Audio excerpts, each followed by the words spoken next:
قدرمن اورېدونکو یو ځل بیا ستاسو کوربه او د دلبر سید عادل تاسو ته وایي ستړي مشي. خپرونه ده زیبا هنرونه، کلتور او تاریخ. قدرمن اورېدونکو زموږ سره د دې موضوع دپاره او د دې خپرونې دپاره زموږ ګران او خوږ مشر ښاغلی نورالامین یوسفزۍ صاحب ناست دی. نو دا راته ووایي جي قدرمن اورېدونکي به هم په دې تمه باندې وي چې آرټ څه پېژنګلو ده جي او په دې کې څه څه راځي، بیا به په کلتور باندې خبره وکړو جي، او نن به د خپرونې په دې موضوع باندې خبرې اترې وکړو. صحیح جي. آرټ چې کوم دی نو دوه قسمه دی جي. لکه یول خو د دې لغوي معنی چې په لغت کې د دې کومه معنی ده نو هغه خو داسې ده چې هنرمندي، جي، کاریګري، په فنکارانه ډول باندې څه شی جوړول، جي، په طریقه او په سلیقه باندې یو شی جوړول، تخلیق کول، جي، دا د لغوي معنی ده. لغوي. اوس دا آرټ چې دی نو دوه قسمه دی. یو د فاین آرټ، یو تش آرټ ته یو فاین آرټ ته. زمونږ تعلق خو دلته زیات تر فاین آرټ سره وي. په دې فاین آرټ کې راځي زیبا هنرونه، څه ته چې فنون لطیفه وایي. فنون لطیفه دې ته وایي لکه شاعري، مصوري، فن تعمیر هم په یو شکل کې چې خستای، لکه مثلا مسجد قرطبه چې هغه وایي که نه، دا علامه اقبال وایي چې په دې کې د چا عشق موجود دی، دا نقشه چې چا جوړه کړې ده چې مرد خدا کا عمل عشق سے صاحب فرو. بل په دې کې چې کوم دی نو موسیقي هم راځي جی، صوفیا آرټ کې صوفیانو دا چې د فاین آرټ دی. یو آرټ هغه دی چې هغې کې آرټیسنز راځي. آرټیسن یا هینډي کرافټس یې ورته وایي. هینډي کرافټس هغه چې په لاسونو باندې څیزونه جوړوي، هغه هم زمونږ د کلچر او زمونږ د آرټ ډېره بنیادي حصه ده. لکه مثلا چا چې بیه وي او رمبي جوړول، لکه لوهار چې ورته مونږ وایو چې کورونه جوړوي. لکه زما په نیست باندې دا هم تعلیم دی، علم دی، هم آرټ دی هم علم دی. ځکه چې یو سړی پرس کا په یو ډیر لوی د مثلا ډیر لوی جج دی او عالم دی او هغه په یو عدالت کې لوی کې ناست دی، نو دغه عدالت چې چا ډیزاین کړی دی نو دا هم دی هم تعلیم یافته دی. ځکه چې کچاري مونږه سوچ وکړو که یو سړی ډیر لوی تعلیم یافته سړی وي، پروفیسر وي، ډاکټر وي، خو که هغه دې په یو تش میدان کې نو چې هلته دې ځای کې داسې یو کمره جوړه که او یو کور جوړ که چې هغه ډېر مزیدار وي او ټول خلک یې نندارې کوي، نو زما خیال سره د بلا کتابونه نه شي کولی، بلکې کېدای چې ځای کې بند شي نو دا پته به هم لګي چې ور پکې کم ځای پکار دی او کړکۍ پکې کم ځای پکار. بالکل. نو دا هنرمند چې زمونږ کوم دي، هنرمند لاسونه چې زه ورته ګولډن هینډز وایم، د سرو زرو لاسونه چې کوم دي که نه، نو دا هم زمونږ د کلچر په دې به مونږ خبره کوو، دا هم زمونږ او دا آرټ هم دی. په دې کې دا بلا کاریګرۍ راځي، لکه که څوک څادرونه جوړوي په بره دغه کې، که څوک ټوپۍ جوړوي په چترال کې، که څوک دلته زمونږ په دغه کې د پیتلو دغه جوړوي، په لوښي جوړوي په کیسه خانۍ کې، یا د خاورې لوښي شو، او که چا د خاورې لوښي جوړ کړي دي، نو دې کې چا که جامې جوړې کړي دي، خامتا یې ښایسته جوړه کړې ده، دا ټول هنرمند لاسونه دي زمونږ. دا زمونږ هم آرټ دی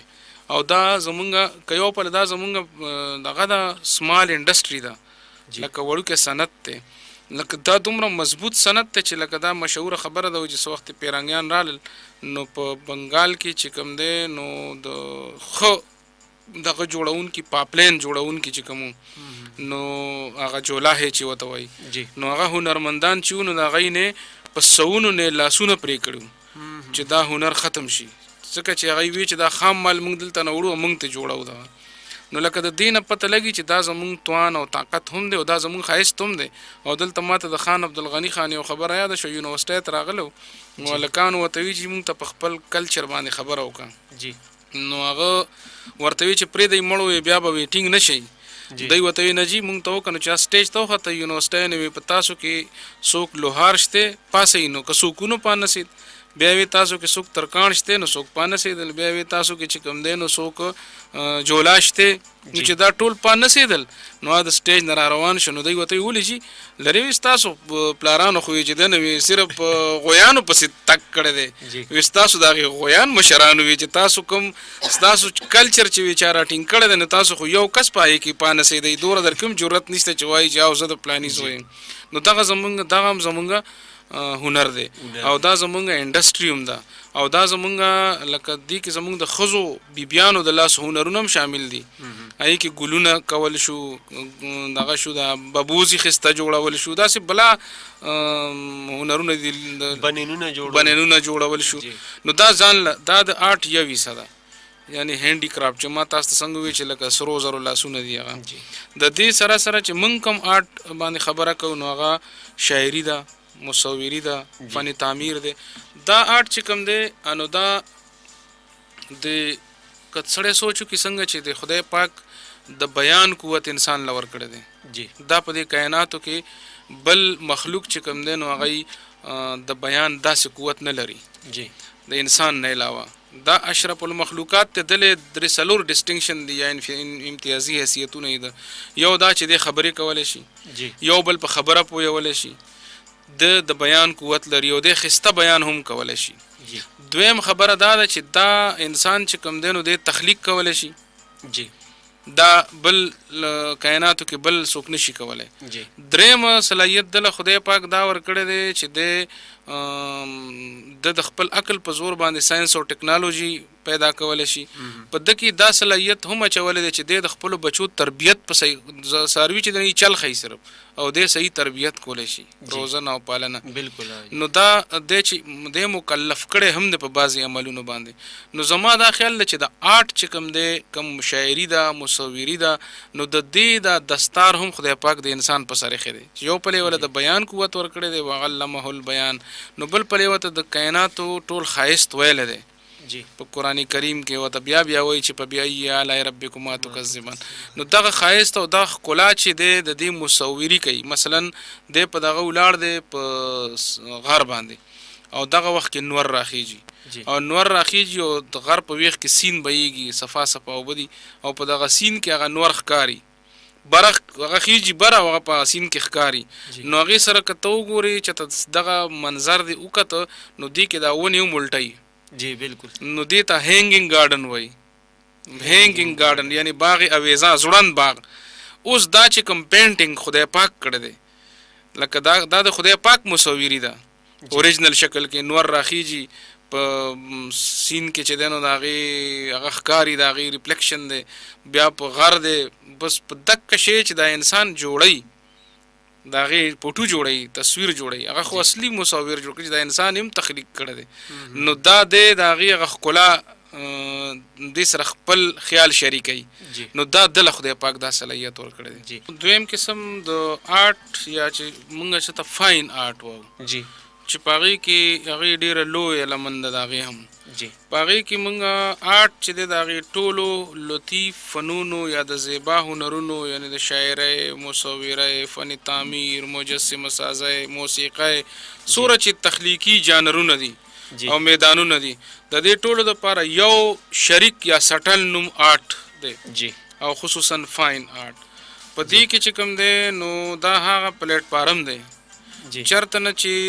آرټسټ یا تخلیق کار د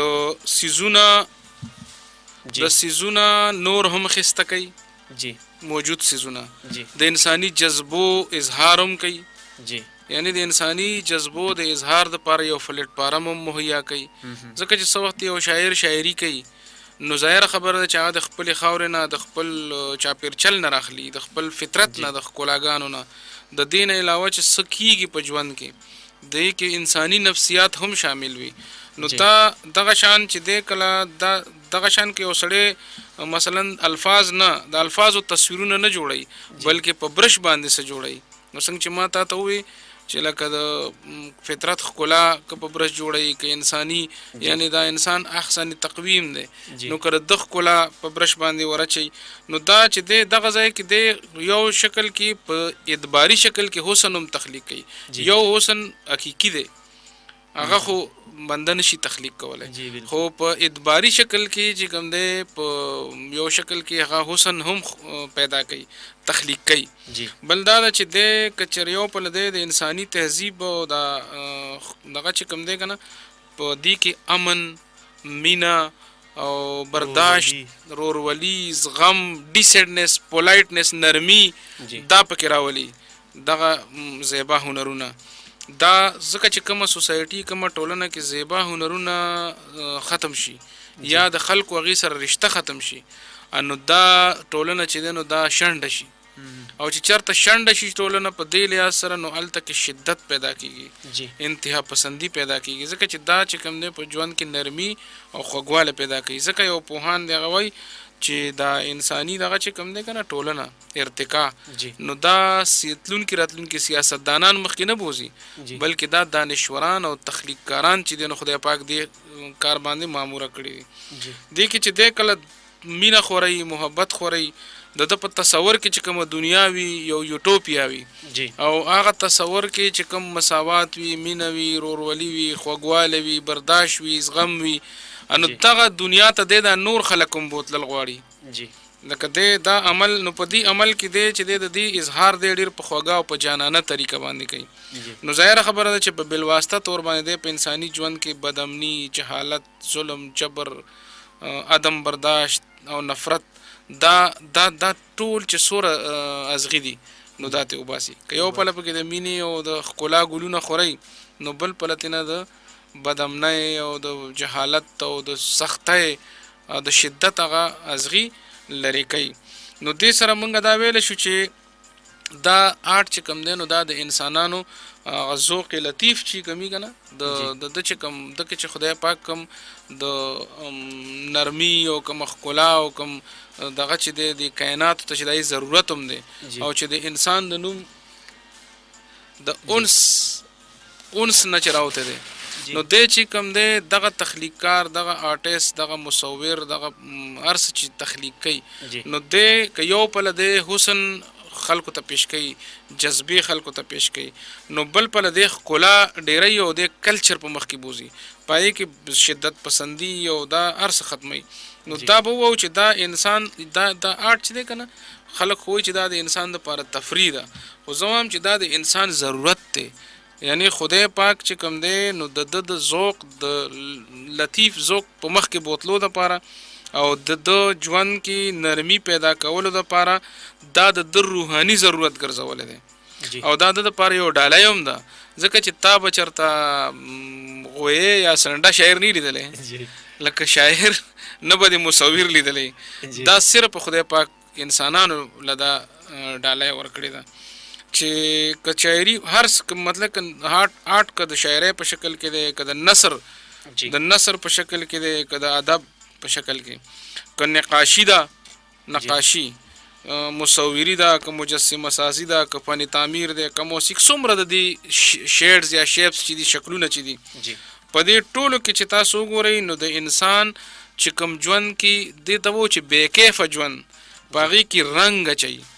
په هغې کې د حسن او جمال رنګ اچوي خواږه پکې اچوي ښکلا پکې اچوي لکه تاسو سوچ وکړئ لږ ساعت له په دې ټلویزیون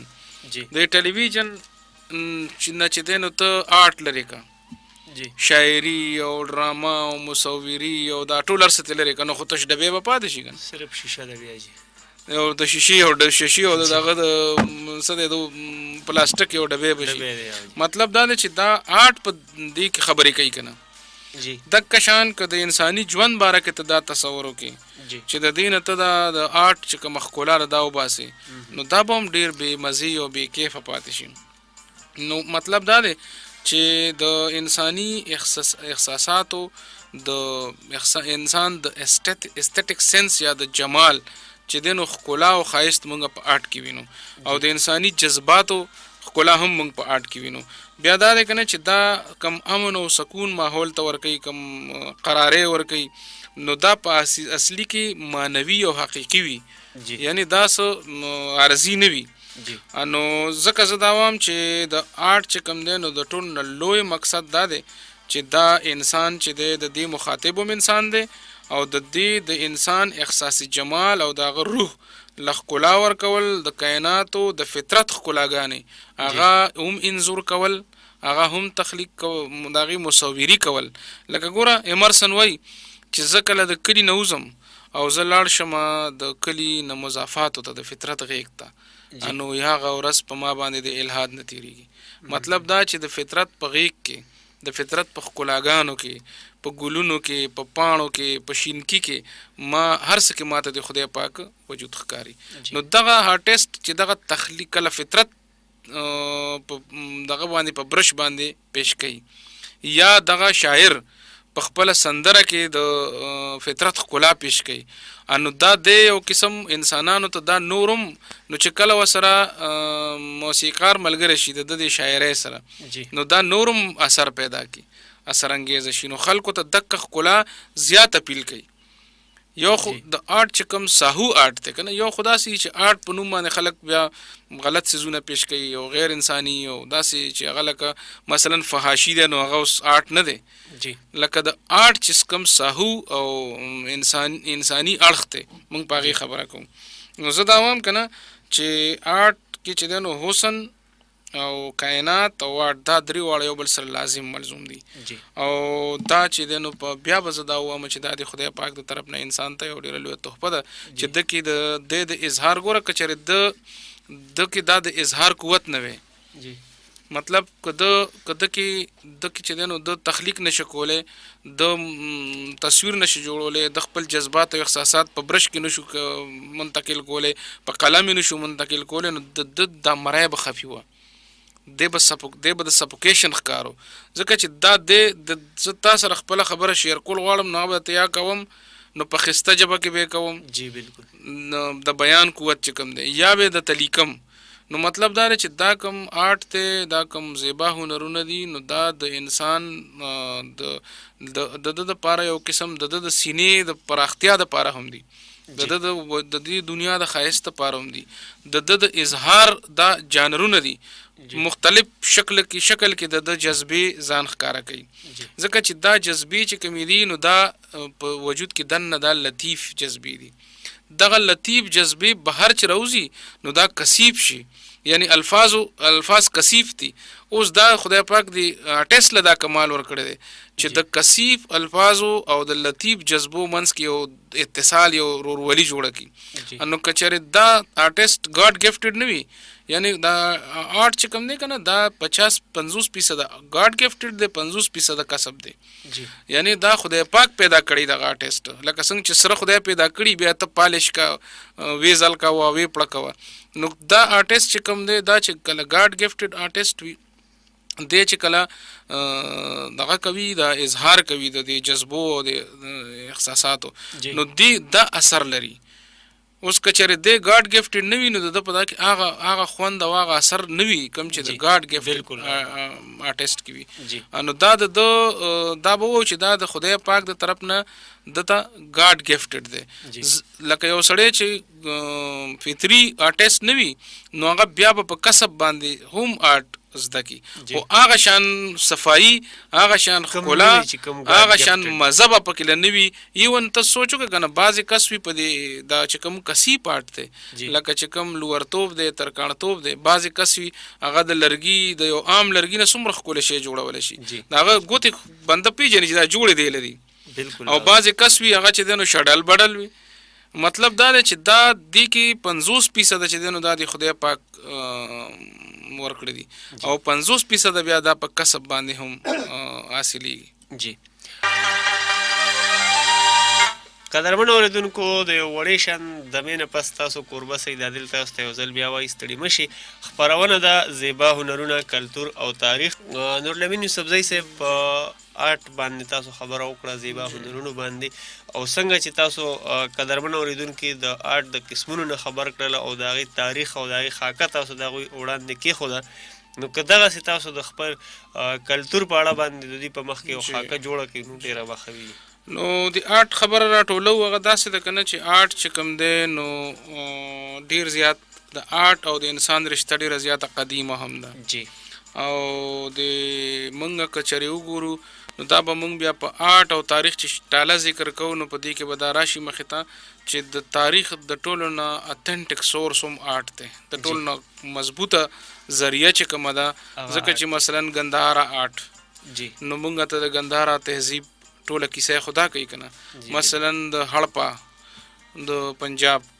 500 کالو زوړ، دغه شان موږ ته چې مونجو دوړو د سند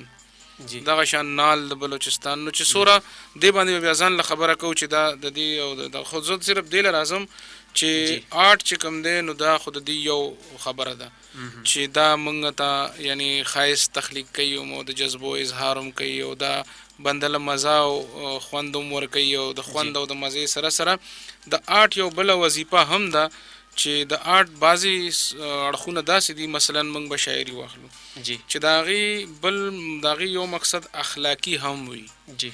خو یعنی په ټولنیز ژوند کې بدلون راوستل لکه څنګه چې موږ وایو، خو دا هغوی په نیغ په نیغه نه کوي، د دې چې دی نو په یو جانانه طریقه باندې د ټولنې نه بدرنګي په ټولنه کې موجوده بدرنګي، ظلم، جبر، جهالت دا به کږي، او په شاعرانه او په آرټسټیک انداز کې او په فنکارانه انداز کې به ټولنه چې دی نو انقلاب طرف ته بوځي، یعنی ښه انقلاب، ښه بدلون. دا هم د آرټ وظیفه ده. بل دا ده چې یو دا خبره کوو چې آرټسټ او فنکار که فطري میلان لري او جذبه هم تاندوي، نو د جوړ کړي عکسونه هغه په لفظونو کې وي او که هغه په برش وي، نو په هغې د هغې په سترګو کې به شوخي وي، هغې کې به مړسپن نه وي، پړېجن او مړسپن به نه وي، بلکې هغې کې به موږ به وینو چې دا د یو جاندار روح نه راوتي عکسونه دي. او که چېرې داسې نه وي نو هغه به مړسپن وي، لکه ما چې وختي تا ته وویل چې لطیف جذبات او کثیف الفاظ،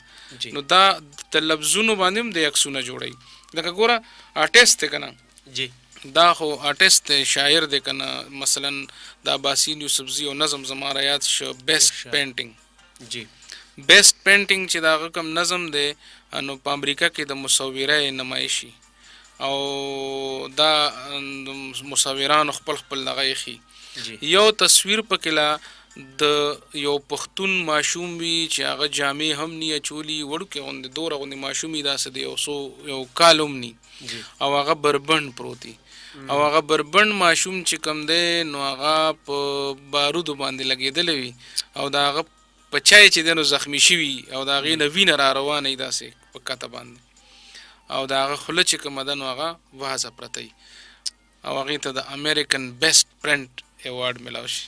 نو اوس دا بیسټ پرنټ چې دی بیسټ تصویر چې کوم دی دا اوس که ته دې ته وګورې نو دې کې یو زور او یو ور یو شور هم دی، یو احتجاج هم دی، یو احتجاج هم دی که نه، داسې به وګڼو چې لکه د ډرون حملو په دغه کې یو احتجاج دی که نه، چې لکه کم ماشوم کم بېګناه زنانه په دې کې لګي، نو دا هم آرټ دی، دا هم د آرټ یو وظیفه ده. لکه ما تا ته ویلي وم چې ما ته یو د وزیرستان یو زلمي یو طالب علم د یونیورسټۍ چې هغه اوس نن سبا چې ته ملیشیا دی که چې ما ته وی چې زمونږ په کلي کې دغه شی، ما ته دا به تا افسانه په دې لیکې چې یو زنانه وه او هغه د تنور په غاړه باندې مړه پرته وه په دقه حمله کې، په ډرون حمله کې، او د هغې مړ تی باندې د هغې ماشوم پروت و، هغه یې د رولو کوشش کو او هغه ډوډۍ ورسره داسې خورې ورې پرتې وي. نو لکه چې څوک ظلم کوي، زیاتې کوي، هغه ته خو که سزا میلاو شي نو په هر څه کې نو ټیک ته، خو لکه دې بېګناه ماشوم یا دی نو دا دی که نه چې دا هم د آرټ یو دغه دی. دغه شان د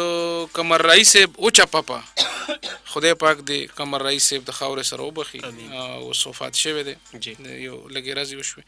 زموږ مشر و، نو د هغه یو ډېر ښه نظم دی مورا اوچه پپه، یو ماشوم وي د افغانستان او هغه د کور خوا کې دیره وي او هغه له راځي او دی وایي چې د هغه په چونۍ ماته لکه د نوسۍ په شان یو زه وله په ویښتو کې لاس و مخ ښکلې کړم ما خوشحاله بیا یو ځل یو کاغذ یو ټوټه دی وویني او لکه ده ته وایي چې ما نه به اوچه پپه اخلي، نو دا یې ورته شرط چې اوچه پپه واخلي، لکه لونده مخ پرانه لوندی نه په لاړو باندې، نو بیا هغه چې کوم دی نو په هغه دغه کې د هغې تصویر پروت وي، اخبار په ټوټه کې مړه پرته وي، زخمي شوي ټوټې ټوټې پرته وي که نه، او صرف مخې سلامت وي. نو زما مطلب دا دی که نه چې آرټ چې کوم دی نو دا په دې حواله باندې د آرټ یو وظیفه دا هم ده چې د قوم دردونه هغې له هم عکسونه د هغې نه ساز کړي او هغه قوم ته ووایي که یو پلوه ته بدرنګۍ مخې ته کړي چې دا دې نه وي، د حسن او ښکلا چې کوم تصور دی چې هغه ورته مخې ته کړي، ځکه چې ګوره کله د معاشرې نه بدرنګي لرې شي، د معاشرې نه بدعملي لرې شي، جهالت لري، دا معاشره ښکلې کېږي که نه، لکه یو حسن خو انساني حسن دی یا مثلا ګل دی، هغه ښایسته خدای پاک پیدا کړی دی، په خپله یو آرټ دی، خو د ګل په شان مخونه چې کله هېڅ په بې سزایه کېږي نو دا یو بله بدرنګي ده. نو د آرټ او د آرټسټ مونږه د چې ساهو آرټ چې دی نو پای کې مونږه دا هغه دور هم وینو، د هغه دور روح پکې هم وینو، د هغه عصر پکې هم وینو، د هغه دور دردونه پکې هم وینو، د یو عام سړي کیسه پکې هم وینو. جی څه ته چې لیمن وایي دا به راځي مخکې بیا. قدرمنو اوریدونکو، موږ اخلو دمې طرف ته یو ګام او تاسو به هم زموږ سره اوسئ.